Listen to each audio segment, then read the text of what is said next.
ನಮಸ್ತೆ friends, welcome back to my channel. ನಮ್ಮೂರಲ್ಲಿ ಇವತ್ತೊಂದು ಗೆಟ್ ಟುಗೆದರ್ ಪಾರ್ಟಿ ಇಟ್ಕೊಂಡಿದ್ದ. ನಾವು ಸ್ವಲ್ಪ ಹೆಲ್ಪ್ ಮಾಡಲು ಹೋಗಿದ್ದ. ನಾನು ನನ್ನ ಫ್ರೆಂಡ್ಸು ಎಲ್ಲ ಸೇರಿ ಸೂಪಿಗೆ ರೆಡಿ ಮಾಡ್ತಾ ಇದ್ದ. ಸೂಪು ರೆಡಿ ಮಾಡೋದು ಹೆಂಗೆ ಹೇಳಿ ಹೇಳ್ತೆ, ಬನ್ನಿ ನೀವು ನೋಡಿ. ನಂಗೆ ಒಂದು 80 ಜನರಿಗೆ ಸಾಕಾಗುವಷ್ಟು ಸೂಪ್ ರೆಡಿ ಮಾಡ್ತಾ ಇದ್ದ.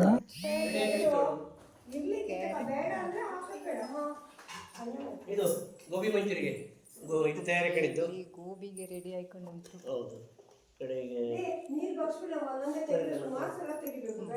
ಹೀಗೆ ಪೀಸ್ ಮಾಡಿ ಹಾಕಿದರೆ ಬೇಗ ಬೇಯ್ತು. ಹಾಗಾಗಿ ಅರ್ಧ ಪೀಸ್ ಮಾಡಿ 80 ಜನರಿಗೆ ಸೂಪ್ ರೆಡಿ ಮಾಡೋದಿದ್ರೆ ಒಳ್ಳೆ ಹಣ್ಣಾದ ಟೊಮೆಟೊ 3 kg ಬೇಕು. ಹಾಗೆ ಒಂದು 8-10 ಬಟಾಟೆ ಬೇಕು. ಮತ್ತೊಂದು 6-7 ಕ್ಯಾರೆಟ್ ಬೇಕು. ಅದನ್ನೆಲ್ಲ ಚೆನ್ನಾಗಿ ಬೇಯಿಸ್ಕೊಳ್ಳವು. ಕ್ಯಾರೆಟ್ ಮತ್ತು ಬಟಾಟೆನ ಒಂದೇ ಪಾತ್ರದಲ್ಲಿ ಬೇಯಿಸಲಿಟ್ಟಿಲ್ಲ. ಟೊಮೆಟೊ ಬೆಂದಮೇಲೆ ಅದ್ರ ಸಿಪ್ಪೆನ ಚಂದ ಮಾಡಿ ತಿಕ್ಕೊಳ್ಳವು. ಬಟಾಟೆದು ಸಿಪ್ಪೆ ತಕ್ಕೊಳ್ಳವು.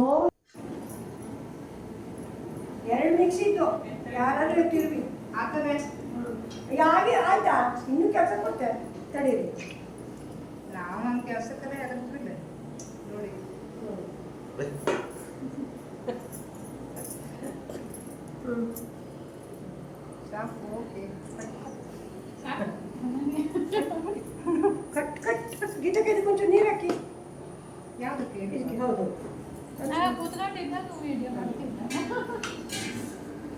ನಾವು ಇದೆಂತ ಇದು. ಬೇಯಿಸಿದ ಟೊಮೆಟೊ ಹಣ್ಣನ್ನು ನೈಸಾಗಿ ಬೇಯಿಸ್ಕೊಳ್ಳವು. ಈ ಥರ ನೈಸಾಗವು. ನೈಸಾಗದೆ ಹೋದರೆ ಸೂಪ್ ಗಂಟ್ಲಿಗೆಲ್ಲ ಸಿಕ್ತು, ಕುಡಿಯಲೆಲ್ಲ ಚಲೋ ಆಗ್ತಿಲ್ಲ. ಇತ್ಲಾಗೆ ಬಟಾಟೆ ಕ್ಯಾರೆಟು ಬೆಂತು. ಬೆಂದ ಬಟಾಟೆನ ಸಿಪ್ಪೆ ತೆಗೆದು ಅದನ್ನು ಮಿಕ್ಸಿ ಜಾರಿಗೆ ಹಾಕಿ ನೈಸ್ ಮಾಡಿ ಬೇಯಿಸ್ಕೊಳ್ಳೋದು. ಹಾಗೆ ಬೇಯಿಸಿದ ಕ್ಯಾರೆಟನ್ನು ಈ ಥರ ತಣ್ಣ ನೀರಲ್ಲಿ ಹಾಕಿದರೆ ಬೇಗ ತಣ್ಣಾಗ್ತು, ಬೀಸುಲೆ ಬೇಗ ಆಗ್ತು. ಕ್ಯಾರೆಟನ್ನು ನೈಸ್ ಮಾಡಿ ಬೇಯಿಸವು.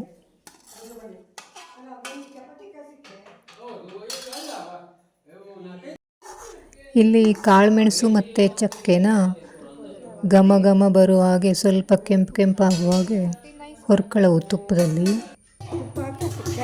ಆಮೇಲೆ ಇದಕ್ಕೆ ಮೆಣಸಿನ ಹಿಟ್ಟು ಬೇಕು. ಅದನ್ನು ಮೆಣಸು ಎಷ್ಟು ಬೇಕೋ ಅಷ್ಟು ಅದನ್ನು ತುಪ್ಪದಲ್ಲಿ ಚೆನ್ನಾಗಿ ಹುರ್ಕೊಳ್ಳವು.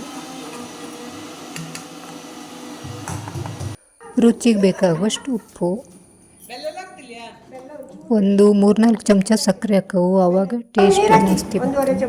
ಸೂಪ್ ರೆಡಿ ಆಗ್ತಾ ಇತ್ತು. ಸ್ವಲ್ಪ ದಪ್ಪ ಇತ್ತು, ಹಾಗಾಗಿ ಮತ್ತು ಚಂದ ನೀರು ಬೇಕು.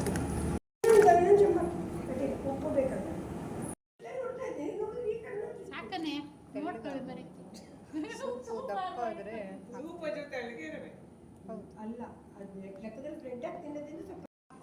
ತುಪ್ಪದಲ್ಲಿ ಹುರಿದ ಕಾಳುಮೆಣಸು ಮತ್ತು ಚಕ್ಕೆನ ಈಗ ಹಾಕವು. ಒಳ್ಳೆ ಘಮ ಘಮ ಪರಿಮಳದೊಂದಿಗೆ ಸೂಪ್ ರೆಡಿ ಆಗ್ತಾ ಇದ್ದು. ಹೀಗೆ ತೊಳಸ್ತಾನೇ ಇರವು, ಇಲ್ಲದೆ ಹೋದರೆ ಕತ್ತು ಹೋಗ್ತು. ಈಗ ತುಪ್ಪದಲ್ಲಿ ಹುರಿದಿಟ್ಟ ಮೆಣಸಿನ ಹಿಟ್ಟನ್ನು ಹಾಕವು.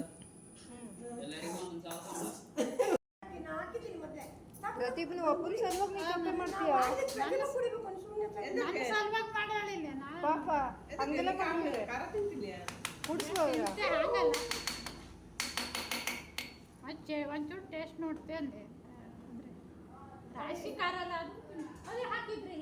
ಶುಂಠಿ ಹಾಕೊಂಡು ಸೂಪು ರೆಡಿ ಆಗ್ತಾ ಇತ್ತು ನೋಡಿ.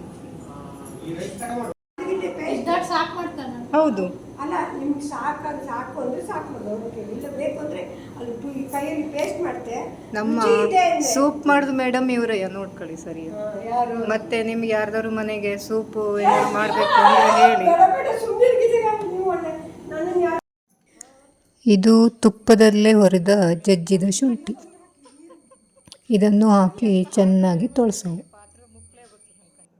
ಹಾಗೆ ನನ್ನ ಚಾನಲ್ನ ಸಬ್ಸ್ಕ್ರೈಬ್ ಮಾಡ್ಕೊಳ್ಳದೇ ಇದ್ದವರು ದಯವಿಟ್ಟು ಸಬ್ಸ್ಕ್ರೈಬ್ ಮಾಡ್ಕೊಂಡು ನೋಡಿ, ಲೈಕ್ ಕೊಡಿ. ಈಗ ಬಿಸಿ ಬಿಸಿ ಸೂಪ್ ರೆಡಿ ಆಯ್ತು. ಮ್ಯಾಲಿಂದ ಹಿಂಗಿನ ಅಲ್ಲ ಇದು ಇದು ಗೀ ರೈಸಿಗೆ ಏನೇನೋ ಹಾಕಿ ರೆಡಿ ಮಾಡ್ತಾ ಇದ್ದಾರೆ. ಗೀ ರೈಸ್ ಮಾಡಲಿಕ್ಕೆ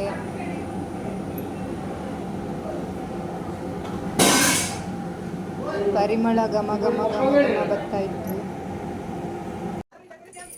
ಈ ಬ್ರೆಡ್ಡು ಸೂಪಿಗೆ ಕೆಂಪು ಕೆಂಪು ಆಗೋ ಥರ ಫ್ರೈ ಮಾಡಿ, ತುಪ್ಪದಲ್ಲೇ ಫ್ರೈ ಮಾಡವು. ಫ್ರೈ ಮಾಡಿ ಅದನ್ನು ಪೀಸ್ ಪೀಸ್ ಮಾಡಿ ಸೂಪ್ನೊಳಗೆ ಬ್ರೆಡ್ ಪೀಸನ್ನು ಹಾಕ್ಕೊಂಡು ಸೂಪನ್ನು ಸವಿಯೋದು.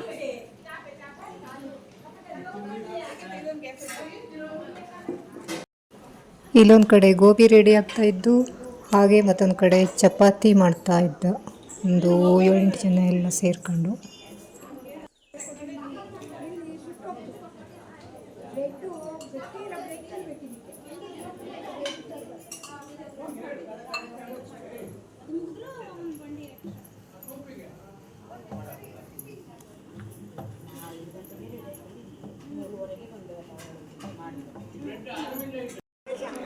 ಈಗ ಎಲ್ಲರೂ ಸೂಪ್ ಸವಿಯುವ ಸಮಯ. ಸೂಪನ್ನು ಈ ಥರ ಬೌಲಿಗೆ ಹಾಕ್ಕೊಂಡು, ಹಾಗೆ ನಾವು ಬ್ರೆಡ್ಡನ್ನು ಒಂದು ಬ್ರೆಡ್ಡಲ್ಲಿ 6 ಪೀಸ್ ಮಾಡಿದ್ದ, ಅದು ಒಂದು 2 ಪೀಸ್ ಹಾಕಿ ಎಲ್ಲರಿಗೂ ಸೂಪ್ ಕೊಟ್ಟೆ.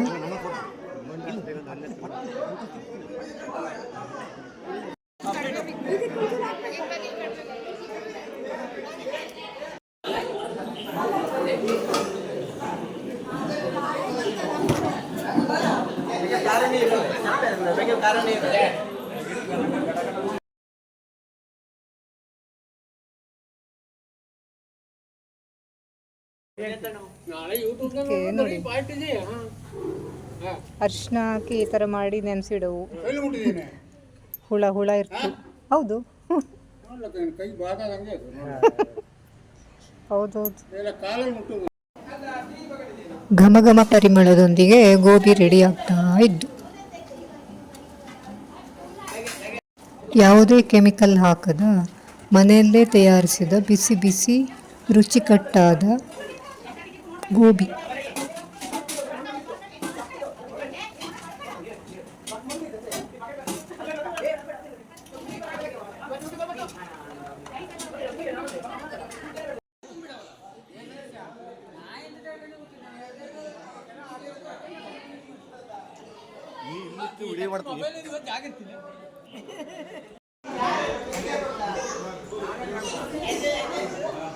ಗೋಬಿ ವಿದ್ಯಾಂಗ ಒಂದು ಪ್ಲೇಟ್ ತಗೊಂಡೋಗು.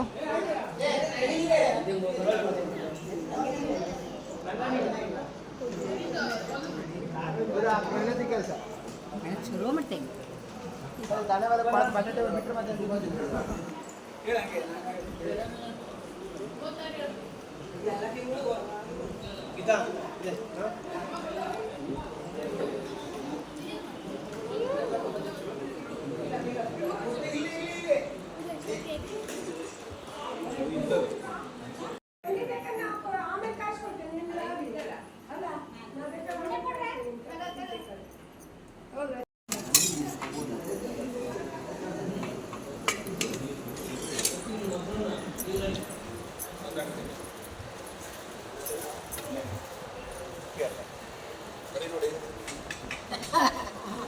ಗೋಬಿ ತಿಂದಾದ್ಮೇಲೆ ಚಪಾತಿ ಜೊತೆ ಪನ್ನೀರ್ ಮಸಾಲ.